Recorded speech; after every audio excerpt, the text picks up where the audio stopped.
Hello, traders. End of the second week of trading as far as March is concerned. 14th of March, 8:30, Friday. We're looking at the daily euro dollar futures as always. We can see that had we had a week with some movement. Obviously nothing like the week before where we had an extension from 103.80 to 105.80, so 208.80, sorry. So a huge week last week in terms of a upward extension. Fairly nice to trade with limited risk, given it was all one way. Now, there was some interesting areas this week. So first of all, there's a green area here, as you can see, coming from, well, previously, which has been fully in between all the different profiles, has been fully put back in order, as I like to put it, as far as the low volume node is concerned. So that one I'm going to just delete it for clarity's sake. Same here. This was fully reordered. And by reordered, by the way, I mean that I identify low volume nodes, I project them forward, as I've shown in many videos, expect them to be revisited at some point. I don't know when that point is, but they will be. You know, when they are, then there we go. When they are, you know, I get rid of them because there's no point keeping them in the chart. You can see here we've got 3 zones above where we are. They come from the weekly volume profile, low volume nodes. This is going back. I think some of them. This is November, October, November. I can't remember which way, but it doesn't matter. Last year, and this is more earlier this year, but it doesn't really matter. You can see that eventually we always go back to those areas, and they become relevant. They are being projected on the weekly chart, and then I sort of copy that automatically to the daily chart, obviously. I do the same for the monthly and so on. Now, we had an interesting and you know, easy-ish day yesterday, in the sense that the previous day, so on Wednesday, you can see we ended up having a fairly balanced session, and it became an inside A if you compare this to the previous day. So when you have an inside A, if it breaks the day before to the downside, you can expect it to go back all the way to the lowest, the low of that previous day, and vice versa if it was breaking it to the upside. What's more, we had a very, very thin, you know, tail here, as you can tell. And then to top it all, we had an unfinished business. So we had many compelling reasons, if the day was going to go downwards, to go back all the way here. And, you know, I had a fairly good day. I was not even, that's the sort of thing where I was not even in front of my screen. I put you know, some selling orders here and took profit here. So nothing overly fancy. We went a little bit more down, but I was not in front of the screen. So, you know, and from that point on, you know, you could have imagined it could have gone all the way to that day, and even to that day where we also have an unfinished business, as you can see indicated by the purple line, and even go back down. So that, you know, the point is we have sort of areas that we want to pay attention to going forward. Okay. So likewise, so what I do all the time, I want to look at this tail here, or low volume node, project it forward. That's today. Obviously, we had one here as well, equally, but you can see I'm not drawing it now because clearly this is being filled in. Okay.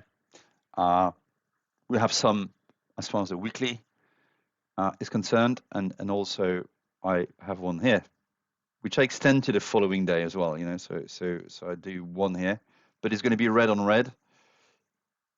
So I'm just want to change the color. Ideally, when you're on a weekly chart, a monthly chart, and daily chart, you give it automatically. You can assign the button, your rectangle button, sorry, to be assigned a color, but I thought I did it and I didn't.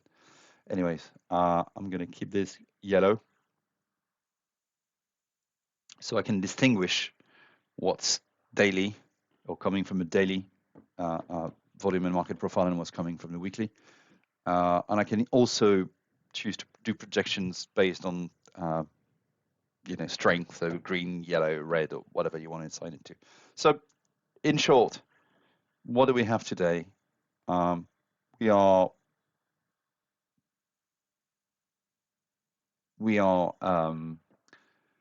have areas that we've identified above. We have areas that we have identified below. That's a typical day where it could go either way.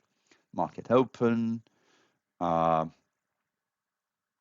really extravagant here. We sort of started to go within that sort of day before setting tail, a low volume node as well. So, went back down here. And then at some point this morning, 7 a.m. UK time, we had a little bit of a up impulsion. So that's where we are now. But again, we could spend a lot of time here doing nothing, like, have a bell-shaped curve and a very balanced profile, or we could go back north or go back south, bearing in mind also that anything can happen. But it's one of those days sometimes, which was the case yesterday. You've got a very strong potential scenario. Here I'm looking at we've got the Michigan consumer sentiment at 2 p.m. US, which probably will move the market a little bit, but other than that, it's Friday. So that's what I would look at as far as the weekly profile is concerned. If we look at the daily is concerned. If you look at the weekly, that's the week I was telling you about. So all the projections here, you can see we're fairly up in the week. So it's all, as usual, so all things being relative in relation to where we are during the week.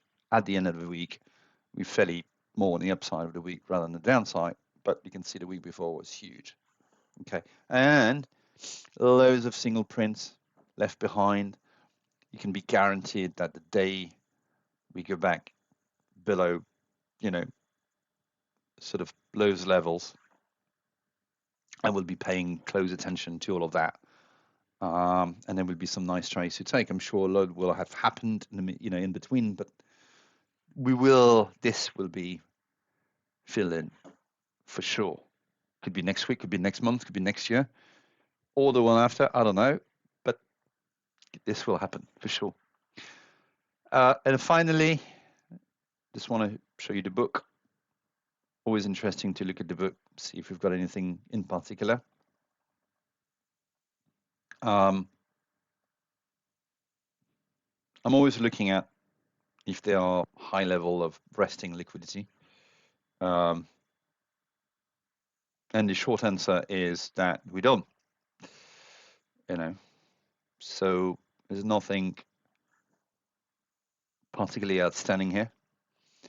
Perhaps for the very reason we've just described, looking at the profile actually, that it could be a end of week after, a nice week and the previous week a crazy week, the last week. So the market is probably saying, hey, it's Friday. We'll see what it looks like next week. Leave you with that.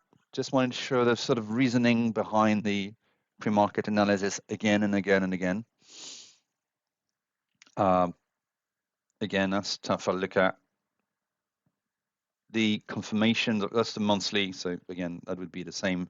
You can see that interestingly when you look at the monthly, we start having that unfinished auction, unfinished business on a monthly profile back in October last year. So that sort of overlaps with what we drew in terms of the weekly, volume, low volume node.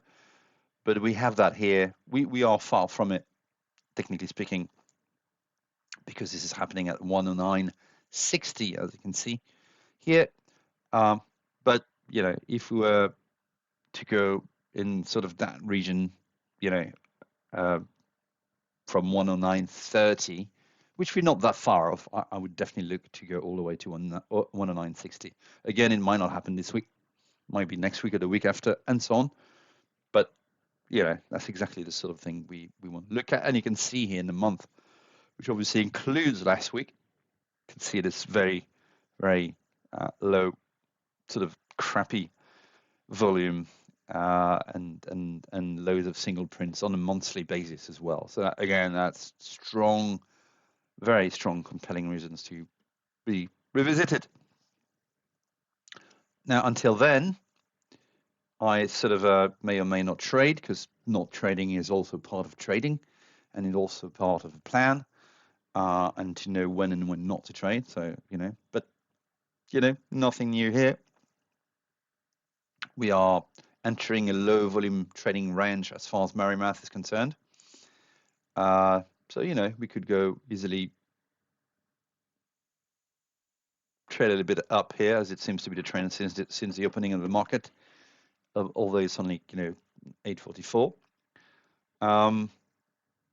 And of course that footprint, and I'll do a session on the footprint as well, because I hear a lot of crap about footprint, and it's not that hard. But I am gonna do a session on it, the way I use it. Again, there's not one way to use it. Many ways to do it. Many ways to use it as far as it makes sense. But I see channels with thousands and thousands of people watching and subscribing, and it's utter nonsense.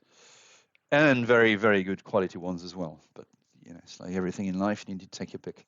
Anyway, that sort of helps confirming potential entries or not, or confirming being in a trade, or confirming not entering a trade. I'll leave you with that. Have a good weekend, and until next